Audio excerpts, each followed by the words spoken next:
এলাকার মানুষ আইসা মুসা নবীরে কয় নবী দোয়া করেন, মিশরে বৃষ্টি নাই। নবী ৭০,০০০-এর কাফেলা নিয়ে জঙ্গলে গেলেন দোয়া করবে। হঠাৎ কয় আল্লাহ, এতগুলো মানুষ নিয়ে হাত তুললাম, জমিনে বৃষ্টি দাও। আমার আল্লাহ ডেকে বলে, রে মুসা, তুমি যেই লোকগুলো নিয়ে দোয়া করতেছো, এই লোকের মধ্যে একটা গুনাহগার আছে, লাগাতার ৪০ বছর গুনাহ করেছে, জিনা করতেছে। ওই বান্দাটারে যদি উঠাইয়া না দাও, আমি তোমাদের দোয়া কবুল করিয়া বৃষ্টি দিব না। মুসা নবী ডাক দিয়া কয়, এই জিনাকার, ময়দানে কে আসো? লাগাতার ৪০ বছর গুনাহ করতেছো রে নাফরমান। এখন আল্লাহর অর্ডার, তুই ওঠ। তুই যদি উঠিয়া না যাও, তোর কারণে আমাদের মোনাজাত কবুল হবে না। জিনাকারের ভয় ঢুকিয়া গেল।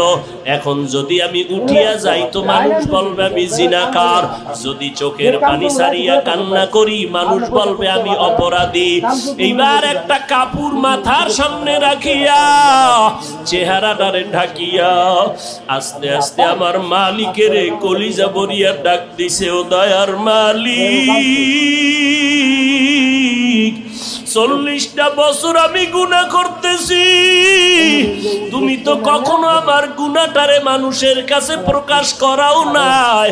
তুমি দয়ার চাদরের মধ্যে তো আমারে রাখছো, আজকে মুসা নবীর সামনে আমাকে কেন তুমি প্রকাশ করাইবা? ও আল্লাহ, তওবা করলাম, আর গুনাহ করব না, জীবনে আর গুনার কাছেও যাব না রে আল্লাহ, তুমি আমারে দয়া করিয়া মাফ করিয়া দাও। এবার হঠাৎ করে মুসা নবী দেখতেছে আকাশটা মেঘাচ্ছন্ন, বৃষ্টি পড়াও শুরু হয়ে গেল। মুসা নবী বলেন, আল্লাহ, আপনি যাকে উঠতে বললেন সে তো উঠে নাই, আবার বৃষ্টি দিলেন কেন? আল্লাহ বলে, রে মুসা, যার কারণে বলছি বৃষ্টি দিব না, তার কারণেই জমিনে বৃষ্টি দান করলাম। আল্লাহর নবী বলেন, তা কেমন করে? আল্লাহ বলে, মুসা, তুমি কি জানো না আমার একটা নাম গফফার, আমার একটা নাম সত্তার, আমার একটা নাম রহমান।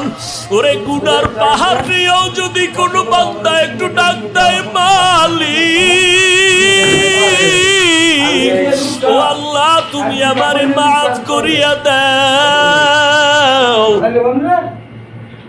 50 টাকা আমরা কোনদিন ব্যবহার না কাছে নিয়ে বেড়ালে তারপরে মোবাইলে 50 টাকা দিন খাওয়াই গেল না কত দৈনিক 50 টাকা খাওয়াই গেল বাবা এই নিয়ে আর বেশ করে 50 টাকা ওই সকালে যদি ওই যে 5টা উঠটা 8টা উঠতে দাম করে